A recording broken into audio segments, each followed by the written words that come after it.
শুভ সকাল। অশেষ ধন্যবাদ জানাচ্ছি আমার দেখা আলোকিত মানুষ হিসেবে এখানে উপস্থিত আছেন আমাদের মাননীয় মেয়র সাহেব, ফরিদপুর পৌরসভার জনাব শেখ মাহতাব আলী মেথু সাহেব। আমি আমার স্যাটেলাইটের মাধ্যমে চ্যানেল 69 থেকে আপনাকে আমি স্বাগতম জানাচ্ছি যে সাক্ষাৎকার দেওয়ার জন্য। আমি সাংবাদিক ফরহাদ, আপনাকে আমি স্বাগতম জানাচ্ছি as like as well. You are the achievement of the mayor. আমি আপনার কাছে জানতে চাচ্ছি, আপনি যখন মেয়র নির্বাচিত করলেন এবং যখন আপনি মেয়র নির্বাচিত হয়ে ইলেক্টেড হলেন, তখন আপনার অনুভূতিটা কেমন লাগলো, সে কথাটা আমার চ্যানেল 69কে তুলে ধরবেন। বিসমিল্লাহির রহমানির রহিম। আমাদের জাতির জনক বঙ্গবন্ধু শেখ মুজিবুর রহমানের জন্মভূমি ফরিদপুর। সেই ফরিদপুর পৌরসভায় আমি মেয়র নির্বাচিত করি। মেয়র নির্বাচিত করার পরে মেয়র নির্বাচিত হই। নির্বাচিত হওয়ার পরে আমার যে কার্যক্রম, সেটা জাতির জনকের যে জন্মভূমি এবং জাতির জনকের যে নীতি আদর্শ, জাতির জনকের যে কর্মকাণ্ড ছিল, সেইগুলি আমার মূল লক্ষ্যমাত্রা। এবং জাতির জনকের যে দিক নির্দেশনা ফলো করছেন আমাদের বর্তমান জাতির জনক বঙ্গবন্ধুর কন্যা শেখ হাসিনা, উনি অত্যন্ত দক্ষতার সঙ্গে দেশের কার্যক্রম পরিচালনা করছেন। সেই সঙ্গে সঙ্গে তার একজন সৈনিক হিসেবে আমি ফরিদপুরে যেখানে ফরিদপুর ফকিরপুর নামে পরিচিত ছিল, সেই ফকিরপুরকে ফরিদপুর নামে যাতে পরিচিত হয় সারা বিশ্ববাসীর কাছে, সেই প্রচেষ্টা করে যাচ্ছি এবং সেই কাজ করছি। উন্নয়নের সর্বোচ্চ শিখরে নেওয়ার যে পরিকল্পনা, সেদিকে আমি কাজ করছি এবং সে ধরনের কার্যক্রম আমাদের অব্যাহত চলছে। ভিউয়ার্স, আমি আমার স্যাটেলাইটের মাধ্যমে আমি মাননীয় মেয়র সাহেবকে আমি ধন্যবাদ জ্ঞাপন করছি আমার চ্যানেল 69 থেকে, শেখ মাহতাব আলী মেথু সাহেব। আপনি যে অনুভূতির কথা তুলে ধরেছেন, আমি সাধুবাদ জানাচ্ছি আমার চ্যানেল থেকে। আমি সাংবাদিক ফরহাদ। আমি আপনার কাছ থেকে জানতে চাচ্ছি, যখন আপনি ফার্স্ট ইলেকশনে আসলেন, সেটা কত সালের দিকে আসছেন এবং যার সাথে আপনি প্রতিদ্বন্দ্বিত হয়েছিল তার সাথে আপনি ব্যবধান নিয়ে কত ভোটের জয়ী হয়েছে? আমি মেয়র নির্বাচনের কথাটাই বলছি, যে আমি প্রথমে কমিশনার নির্বাচিত হয়েছিলাম 89 সালে।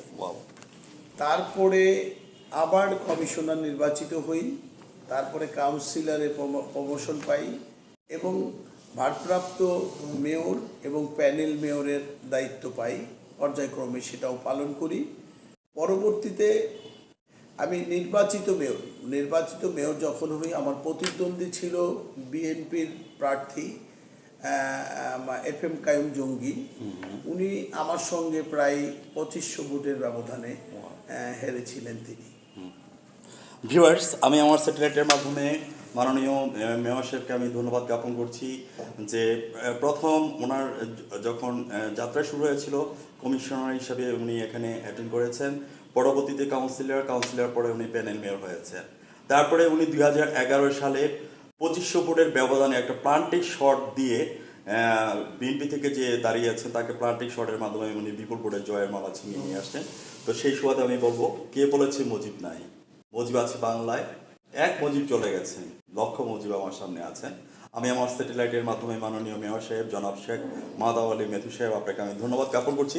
হাঁটি পাপা করে আজকে আপনি এই প্ল্যাটফর্মের মধ্যে চলে আসছেন এবং আপনি ধন্যবাদ জ্ঞাপন করেছেন আমাদের বাঙালি জাতির পিতা বঙ্গবন্ধু শেখ মুজিবুর রহমানের সোনার বাংলাদেশ গড়ার ক্ষেত্রে আমাদের মমতাময়ী মা জননেত্রী শেখ হাসিনাকে।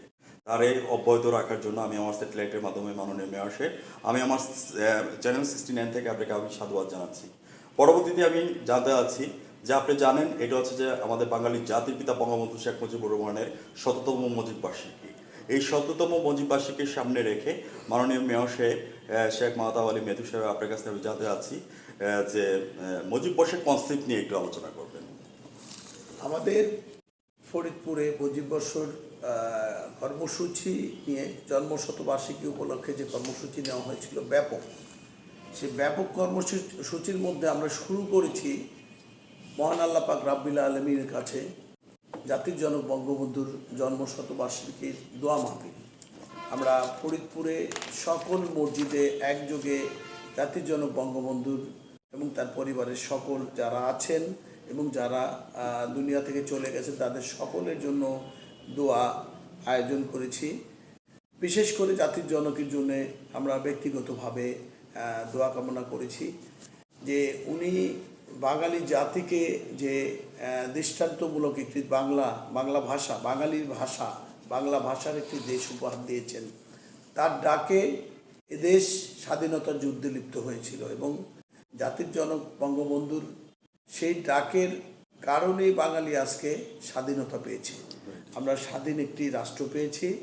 আমরা আমাদের অধিকার আদায়ের জন্য, বাঙালির অধিকার আদায়ের জন্য যত ধরনের কার্যক্রম, সেটা সেই বাংলাদেশ উপহার পেয়েছিলাম বলেই আজকে আমরা এই অবস্থায় আসতে পেরেছিলাম।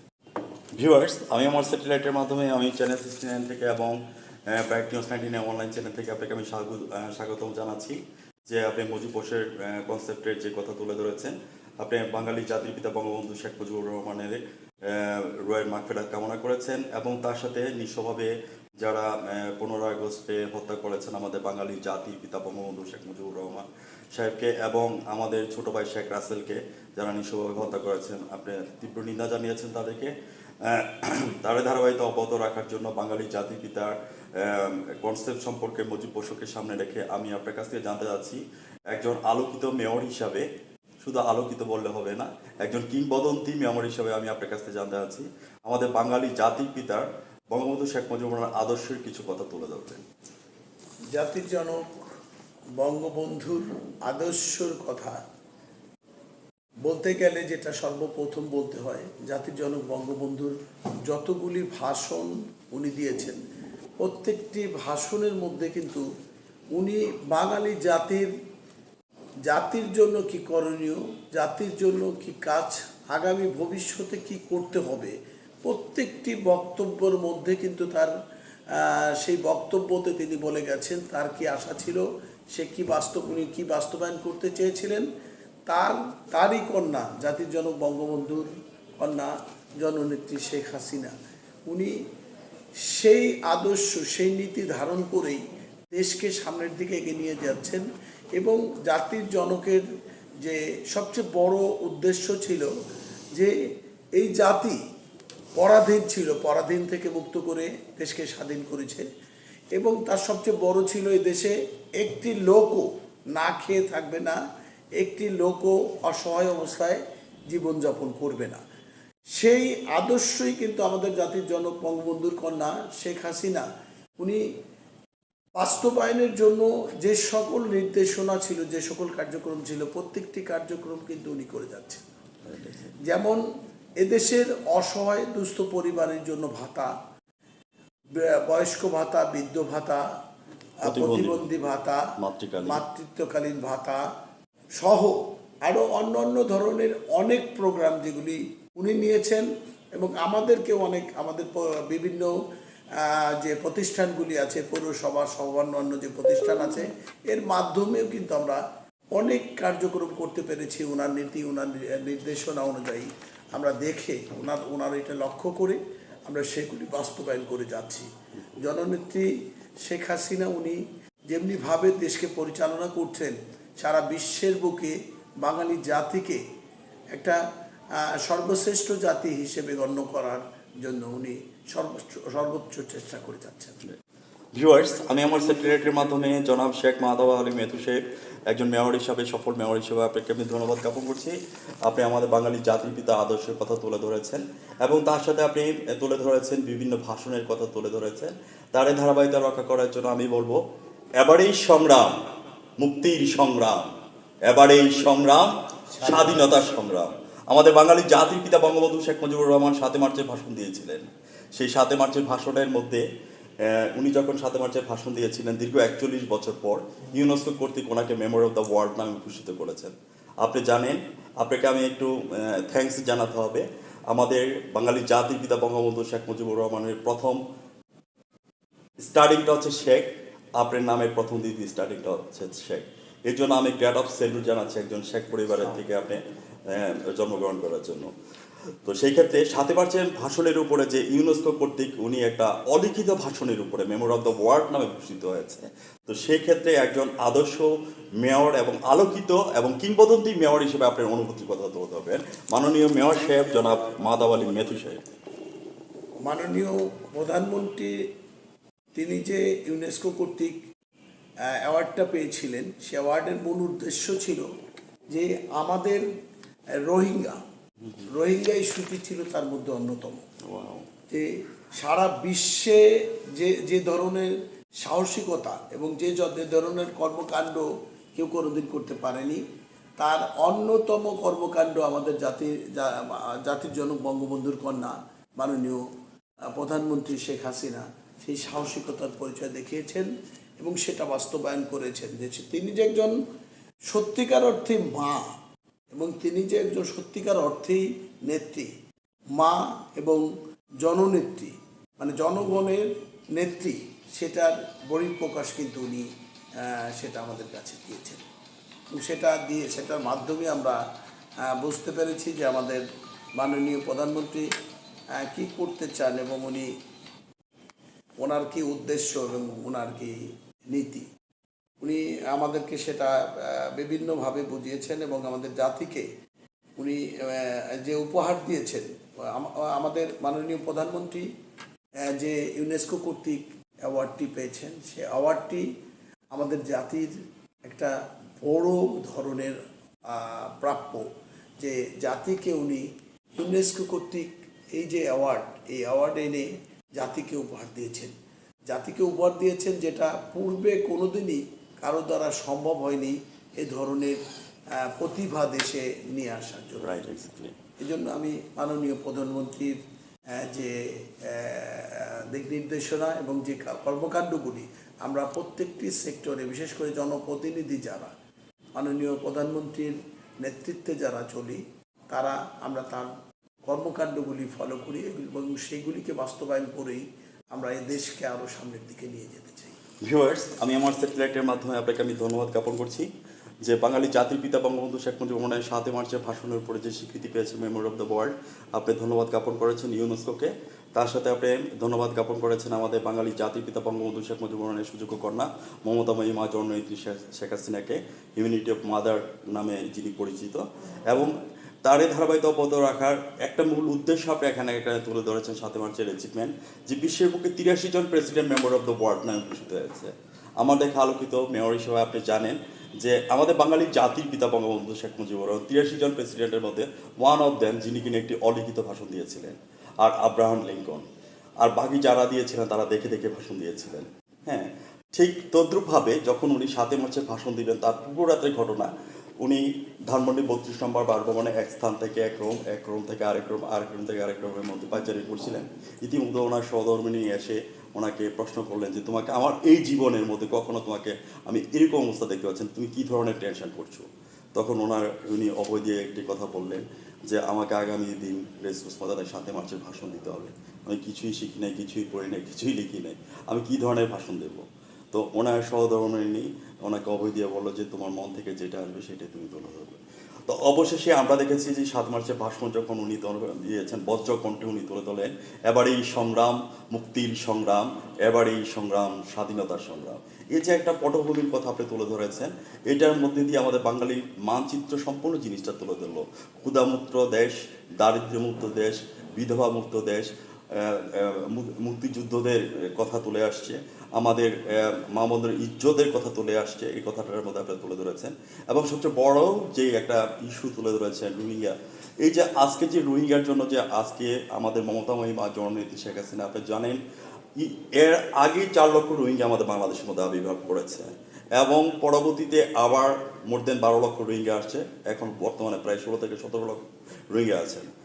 যখন রোহিঙ্গারা যখন আসলেন, ওয়াংশী যখন আপনার এই তীব্রভাবে যখন এই কষ্ট দিচ্ছিলেন, তখন ওরা যখন আমাদের বাংলাদেশের মধ্যে ট্যাক্টার দিয়ে আসা শুরু করলো, তখন আমাদের মমতাময়ী মা জননেত্রী শেখ হাসিনা সেখানের মধ্যে ঝাঁপিয়ে পড়লেন এবং আমাদের আওয়ামী লীগের সাধারণ সম্পাদক ওবায়দুল কাদের স্যার, তোফায়েল আহমদ স্যার ওইখানের মধ্যে ঝাঁপিয়ে পড়ে একটি কথা আমাদের বাঙালি জাতির পিতা বঙ্গবন্ধু শেখ মুজিবুর রহমানের সুযোগ্য কন্যা মমতাময়ী মা জননেত্রী শেখ হাসিনা বলেছেন, ওরা আমাদের অতিথি, ওরা আমাদের মেহমান।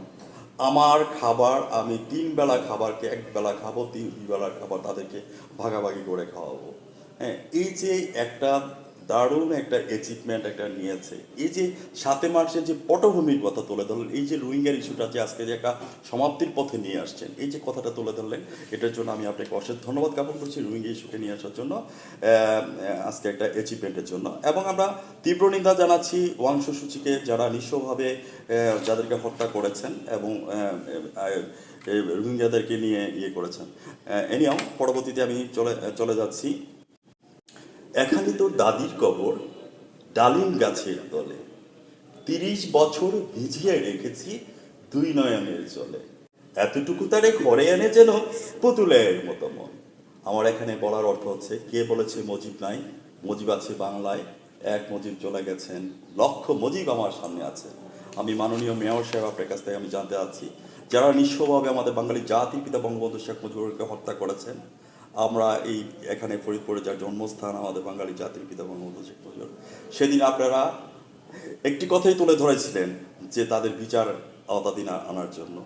ইন্ডিপেন্ডেন্টলি কালো আইনের কারণে আসতে পারে নাই। সেদিন যদি আমাদের মমতা মহিমা জননেত্রী শেখ হাসিনা এবং শেখ রেহানা যদি ইংল্যান্ডে পড়াশোনা করতে যদি না যেতেন, তাহলে আজকে আমরা মনে হয় না যে আমরা আলোকিত ব্যক্তি হিসাবে এই সোনার বাংলাদেশ পেতাম, এবং আলোকিত ব্যক্তি হিসাবে আপনার সামনে আজকে আমি সাক্ষাৎকার নিতে পারতাম যে মেয়র হিসাবে। কেননা আপনাদের অবদান সবচেয়ে বেশি।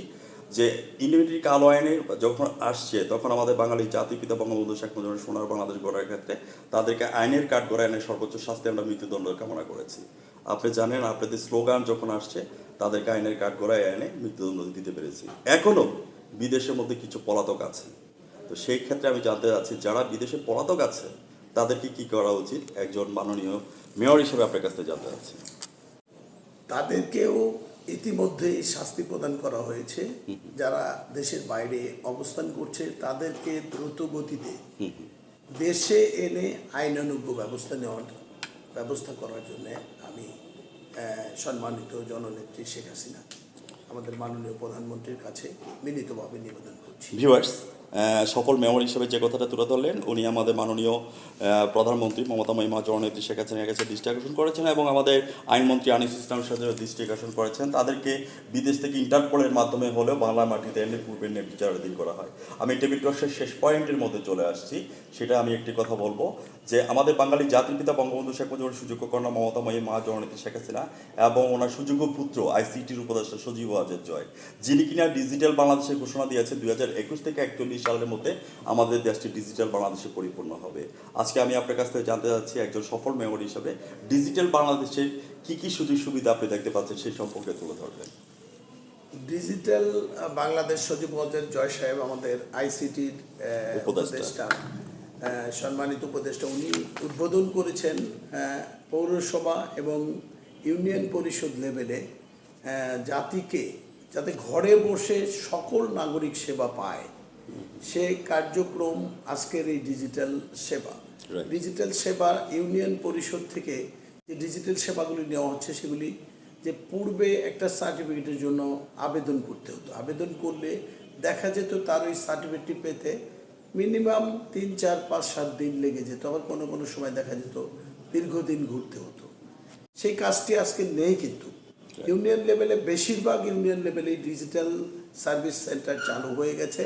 তার মাধ্যমে যত ধরনের সেবা, সব ধরনের সেবা সব ইউনিয়ন পরিষদ, সব পৌরসভা এখনো সমাপ্ত করতে পারেনি, তবে বেশিরভাগই সমাপ্ত হয়েছে। এবং আমি বাংলাদেশের মধ্যে যে মেয়র, প্রথম মেয়র যে বাংলাদেশে ডিজিটাল মিউনিসিপ্যাল সার্ভিস সিস্টেম চালু করেছি আমাদের ফরিদপুরে, বাংলাদেশের প্রথম এই জন্যই করেছি যে জাতির জনক বঙ্গবন্ধুর জন্মশতবার্ষিকীতে শুরুতেই আমি এই ডিজিটাল সেন্টারটির উদ্বোধন করি, এবং ইতিমধ্যেই ডিজিটাল সেন্টারের ম্যাক্সিমাম সেবা আমি দিতে সক্ষম হয়েছি, মানে আমরা দিচ্ছি। এবং আমার শুধুমাত্র পানির বিল এবং ট্যাক্স এটা এন্ট্রি চলছে, আমরা তারপরও সার্ভিস দিচ্ছি। আমরা already digital municipal service system চালু ইতিমধ্যেই করেছি। এটা জাতির জনকের যে আশা, জাতির জনকের যে পরিকল্পনা ছিল। পরিকল্পনা ছিল, সেটা জাতিকে তার সেই জন্মভূমি থেকেই প্রথম ডিজিটাল মিউনিসিপ্যালিটি হিসেবে ফরিদপুরকে আমরা উদ্বোধন করেছি এবং ফরিদপুর থেকে সেই সেবাগুলি সারা বিশ্বে পাচ্ছে। ফরিদপুর বাংলাদেশি যত নাগরিক আছে তারা যে কোনো জায়গা, বিশ্বের যে কোনো জায়গা থেকে যে আবেদন করবে, আবেদনের যে নিয়মাবলী আছে সেই নিয়মাবলী অনুযায়ী আবেদন করলেই সে সেই সেবাটি পাবে। ধন্যবাদ মাননীয় মেয়র সাহেব জনাব শেখ মাহতাব আলী মেথু সাহেব, আপনাকে আমি ধন্যবাদ জ্ঞাপন করছি। আমি লাস্ট কোশ্চেনের মধ্যে চলে যাচ্ছি যে আপনি জানেন যে আমাদের পদ্মা সেতু আমাদের বিশাল একটা অ্যাচিভমেন্ট। যখন পদ্মা সেতুর কাজ হাতে নিয়েছিলেন তখন বিশ্বব্যাংক থেকে একটি নিন্দাজনক কথা বলেছিলেন। তখন আমাদের মমতাময়ী মা জননেত্রী শেখ হাসিনা বলেছিলেন যে আমার সাথে 16 কোটি মা বোন আছে, বাংলাদেশের অর্থায়ন থেকে আমি পদ্মা সেতু করবো। এবং আপনি যেরকম একটা চ্যালেঞ্জের মোকাবেলা করে 24 মানে 2500 ভোটের ব্যবধানে প্লান্টিক শট করে বিপরীত পক্ষকে আপনি হারিয়েছেন, ঠিক তদ্রুপভাবে ঠিক চ্যালেঞ্জের মোকাবেলা করে আজকে আমরা পদ্মা সেতু আজকে আমরা দৃশ্যমান অবস্থা দেখতে পাচ্ছি। আপনি জানেন অলরেডি 36 স্প্যান আমরা অলরেডি ডান করেছি, 5 কিলোমিটার এখন আমাদের চলমান অবস্থায় আছে। আজকে যে দক্ষিণবঙ্গের জন্য যে এত সুন্দর পদ্মা সেতুর কাজ আমাদের মাননীয় প্রধানমন্ত্রী মমতা মহিমা জননেত্রী শেখ হাসিনা হাতে নিয়েছেন, সেই ক্ষেত্রে আপনার অনুভূতির কথা তুলে ধরবেন মাননীয় মেয়র। সেই ক্ষেত্রের অনুভূতির কথা সর্বপ্রথম আমার যেটা বলতে হয় যে আমাদের মাননীয় প্রধানমন্ত্রী যে উদ্যোগ নিয়েছিলেন পদ্মা সেতু যখন স্টার্টিংয়ে উদ্যোগ নেন উনি, অনেকে আমাদের দেশে মনে করেছিল এটা উজ্জ্বল ব্যাপার, যেটা কোনোদিনই সম্ভব নয়। আমাদের অনেক ডোনার কান্ট্রি তৎকালীন সময়ে কিন্তু আমাদের এই সহযোগিতা দিবে আমাদের এই ব্রিজ বাস্তবায়ন করার জন্য। একটি সময় আমাদের দেশের মধ্যেই দেশের উন্নয়ন হোক সেটা না চেয়ে বিরোধী দলীয় কিছু নেতা নেত্রীরা তারা একটি পরিকল্পনা করলেন এটাকে কিভাবে বাস্তবায়নে বাধাগ্রস্ত করা যায়। সেই বাস্তবায়নে বাধাগ্রস্ত করা যায় সেই সময় অনেক বাধাগ্রস্ত অনেক সেক্টর থেকে হয়েছে।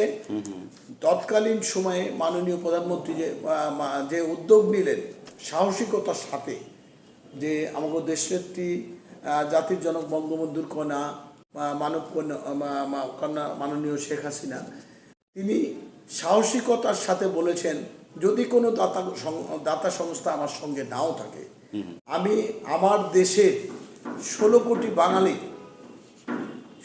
সহযোগিতা নিয়ে আমি এই পদ্মা সেতু নির্মাণ করব।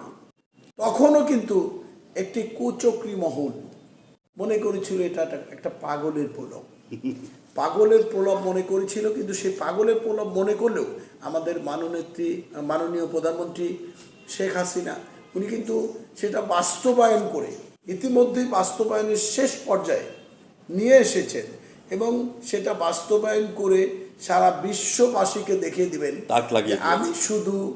আমি শুধু আপনাদের দান খয়রাতের উপর নির্ভরশীল নয়, আমি ইচ্ছে করলেও আমি সব কিছুই করতে পারি, আমার দ্বারা সব সম্ভব। ভিউয়ার্স, আমি আমার স্যাটেলাইটের মাধ্যমে মাননীয় মেয়র সাহেব আপনাকে আমি ধন্যবাদ জ্ঞাপন করছি। আপনার কথা অনুসারে আমি বুঝতে পারছি যে আমাদের এই পদ্মা সেতুর উপরে বিশ্বব্যাংকের গাড়ি একদিন আমাদের এখানে চলবে ইনশাআল্লাহ। এবং বারাক ওবামা এবং পাকিস্তানের প্রধানমন্ত্রী ইমরান খান একটি কথা বলেছেন, আমরা অচিরে আমাদের একটি দেশকে দেখতে পাচ্ছি, আমাদের মমতাময়ী মা জননেত্রী শেখ হাসিনাকে দেখতে পাচ্ছি যে আমাদের দেশটা একটি সিঙ্গাপুর এবং মালয়েশিয়ার মতো একটি দেশ আসবে। তার কর্ণধার হচ্ছে যে একজন আলোকিত মেয়র সাহেব পারে যে আমাদের পৌরসভাকে কীভাবে ডিজিটাল বাংলাদেশের অ্যাচিভমেন্টকে নিয়ে আসছে। তো সেই সুবাদে আমি স্যাটেলাইট থেকে আপনার সম্পর্কে যদি আমাকে বলতে হয় তাহলে আমি কবির ভাষায় বলবো, আমি কিংবদন্তির কথা বলছি, আমি আমার পূর্বপুরুষের কথা বলছি, তার করতলে পলিমাটি সৌরভ ছিল, তার পিঠে রক্ত জবার মতো ক্ষত ছিল। আমি একজন জ্ঞানী গুণী আদর্শ একজন মেয়র সাহেবের কথা তুলে ধরেছি, বঙ্গবন্ধুর আদর্শ সৈনিক হিসাবে শেখ মাহতাব আলী মেথু সাহেব আপনাকে আমি স্যাটেলাইটের মাধ্যমে ব্রাইট নিউজ 99 চ্যানেল এবং বিডি নিউজ 69 চ্যানেল থেকে আপনাকে আমি স্বাগতম জানাচ্ছি সাক্ষাৎকারের মূল টপিকসগুলি তুলে ধরার জন্য। ভালো থাকেন, সুস্থ থাকেন, ধন্যবাদ আপনাকে। ভিউয়ার্স, আজ রাত 10:15 আমাদের অনলাইন সেক্টর থেকে সবাই আমাদের সাবস্ক্রাইব করে নেন আমাদের মাননীয় মেয়র সাহেবের সাক্ষাৎকারটি আপনারা শেয়ার করেন, কমেন্টস করেন www.brightnews99.com এবং টিভি নেটওয়ার্ক হিসেবে আমাদের ইউটিউব চ্যানেল আছে, প্রয়োজনে ইউটিউব চ্যানেল থেকে সাবস্ক্রাইব করে নিতে পারেন। ব্রাইট নিউজ 99 থেকে সঙ্গেই থাকুন। ধন্যবাদ সবাইকে, ধন্যবাদ।